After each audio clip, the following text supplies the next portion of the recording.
यदि आप CTET exam की तैयारी करते हैं तो यह वीडियो आपके लिए महत्वपूर्ण है, क्योंकि इस वीडियो में हिंदी पेडागोजी के 10 महत्वपूर्ण प्रश्न टेस्ट के रूप में लाया हूं। बहुत कम समय में आपको 10 प्रश्न मैं करवाने वाला हूं।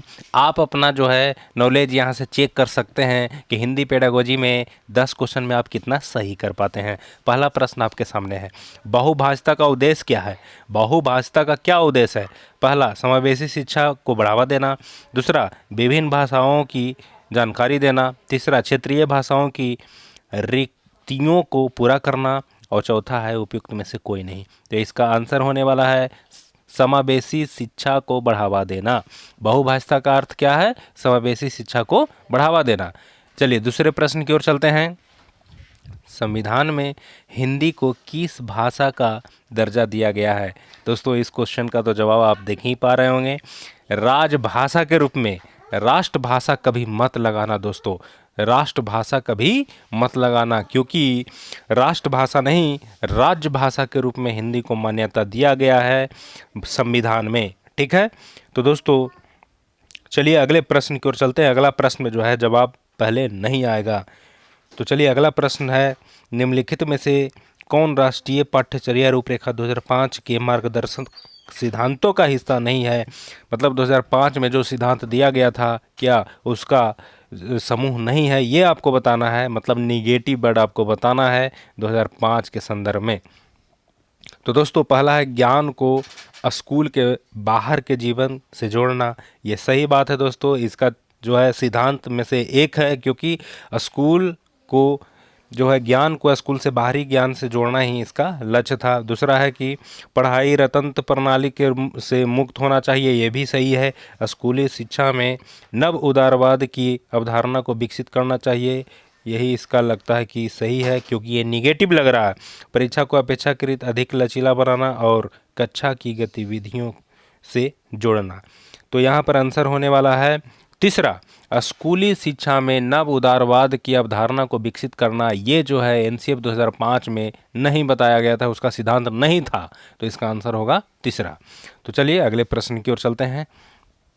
श्रेष्ठ के परिवार में सब कई भाषाओं में बात करना जानते हैं। श्रेष्ठ के भाषिक विकास के लिए आवश्यक क्या है, ये आपको बताना है। उनके परिवार में श्रेष्ठ एक व्यक्ति है जिसके परिवार में सभी भाषाओं में बात करते हैं, तो श्रेष्ठ के लिए क्या है यहाँ आपको बताना है कि विकास उसका कैसा होगा, श्रेष्ठ का भाषिक विकास कैसा होगा। पहला, परिवार के सदस्यों द्वारा एक भाषा में बात करना। दूसरा है, केवल श्रेष्ठ से बात करते हुए एक ही प्रकार की भाषा का प्रयोग में लाना। तीसरा है, श्रेष्ठ को भाषिक संसाधन का भरपूर उपयोग करना। आंसर आपका मिल गया, आंसर आपको मिल गया कि भाषिक संसाधन का भरपूर उपयोग करना ही इसका मतलब इसको आवश्यक है। चलिए अगले प्रश्न की ओर चलते हैं। अगला प्रश्न है कि ट्रांसलैंग्वेजिंग मतलब कि एक भाषा से दूसरी भाषा में जाना, इसे ही कहते हैं ट्रांसलैंग्वेजिंग। के संबंध में इन कथनों अ और ब पर विचार कीजिए। दो कथन आपका दिया गया है। ट्रांसलैंग्वेजिंग बहुभाषावाद का ही परिणाम है, लगता है कि ये सही है दोस्तों। दूसरा है, ट्रांसलैंग्वेजिंग संप्रेषण क्षमता के संवर्धन के लिए केवल एक भाषा में व्यवहार करने का संदर्भ भित करता है, तो इसका आंसर हो गया दोनों, ए सही और दो गलत, क्योंकि यहाँ केवल आ गया है। आप देख सकते हैं ब में केवल दे दिया गया है, केवल नहीं होता दोस्तों, केवल नेगेटिव वर्ड है। चलिए दोस्तों अगले प्रश्न की ओर चलते हैं। श्याम हिंदी का अच्छा पाठक है, बांग्ला को द्वितीय भाषा के रूप में सीखने पर वह इस भाषा का अच्छा पाठक बन जाता है, उसे जाना जाएगा।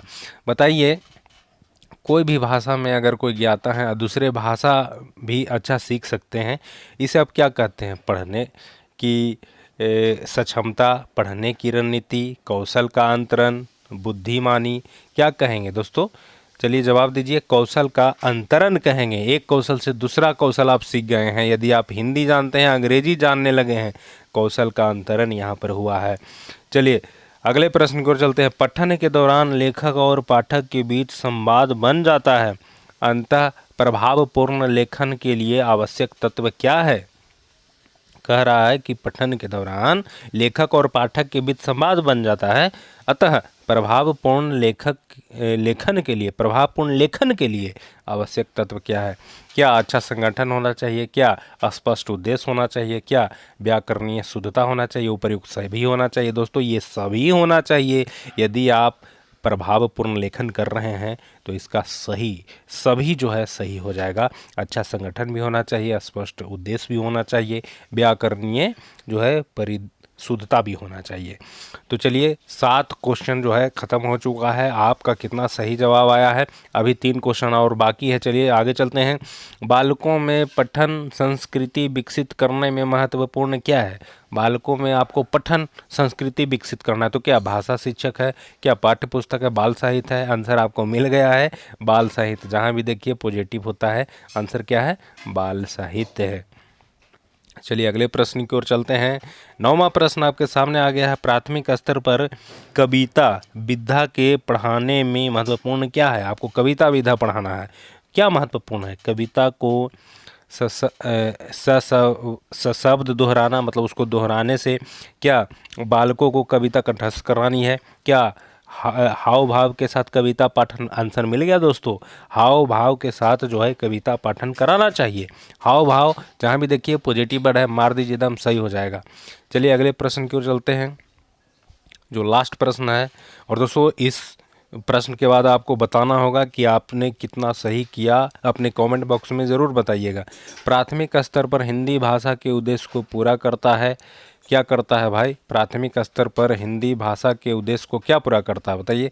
शब्द भंडार विकसित करने के लिए चित्रों को देखना, व्याकरण नियमों को याद करने के लिए गृह कार्य देना। गृह कार्य तो सीधे निगेटिव है यार, इसको हटाओ। साहित्य को आलोचनात्मक दृष्टि से परखने की अवसर देना। पाठ्य पुस्तक में दी गई कविता को सशब्द दोहराना। जी नहीं, साहित्य वाला ही आंसर होगा। अरे यार हम भी फंस गए इसमें। इसका आंसर होगा शब्द भंडार विकसित करने के लिए चित्रों को देखना। सही बात है, चित्रों जो है जहाँ देख लीजिए चित्र, अगर पाठ्य पुस्तक में इसीलिए दिया जाता है कि आनंदमय से सीखा जाए, सीखने में अर्थ ग्रहण हो। बहुत चित्रों का बहुत फ़ायदा है। तो शब्द भंडार विकसित करने के लिए चित्रों को देखना ही इसका आंसर होगा। जबकि मैंने इसको बनाया था तो सही बनाया था, देखिए यहाँ पर थोड़ा सा मिस्टेक हमसे हो गया। चलिए कोई बात नहीं, 10 क्वेश्चन हो गया है। अपने कमेंट बॉक्स में ज़रूर दीजिएगा कि आपने कितना सही किया है। मिलते हैं अगले वीडियो में।